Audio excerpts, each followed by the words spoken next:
এই মুহূর্তে আমি রয়েছি মেট্রো রেলের সামনে। তবে এই ৩৭ দিন পর মেট্রো রেল সচল হয়েছে। সাবেক প্রধানমন্ত্রী তিনি বলেছিলেন যে এই মেট্রো রেল সচল হতে সময় লাগবে ১ বছরেরও বেশি।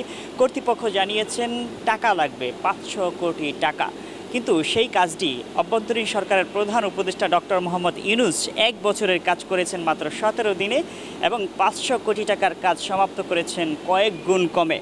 আমরা জানি যে দীর্ঘ ছাত্র জনতার আন্দোলনের মুখে সাবেক প্রধানমন্ত্রী পদত্যাগ করেছেন এবং সাবেক প্রধানমন্ত্রী কিন্তু পদত্যাগ করেছেন ৫ই আগস্ট, অর্থাৎ এই মাসেই তিনি পদত্যাগ করেন এবং অভ্যন্তরীণকালীন সরকারের প্রধান উপদেষ্টা অর্থাৎ ডক্টর মোহাম্মদ ইউনূস তিনি কিন্তু শপথ গ্রহণ করেন এই মাসের ৮ তারিখে।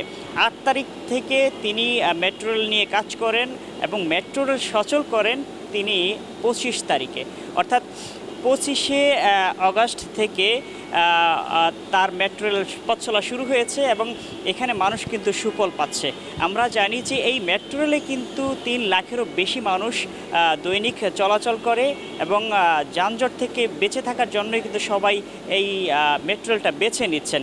এবং এখানে মেট্রো রেলের পথ রয়েছেন ২১ কিলোমিটার। ২১ কিলোমিটার পথের মধ্যে আপনার স্টেশন রয়েছে ১৬টি স্টেশনের মধ্যে সচল রয়েছে ১৪টি এবং ২টি কিন্তু এখনও বন্ধ রয়েছে।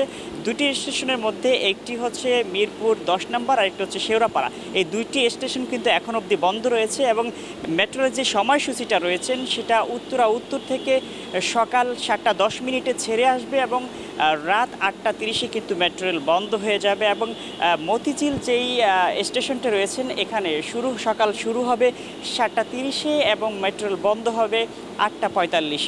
এইটা কিন্তু নতুন সময়সূচি করে দেওয়া হয়েছে এবং এই সময়সূচি অনুযায়ী মানুষের পর্যাপ্ত ভিড় রয়েছে এবং মানুষ যেটা বলছেন তারা কিন্তু অনেক আনন্দিত।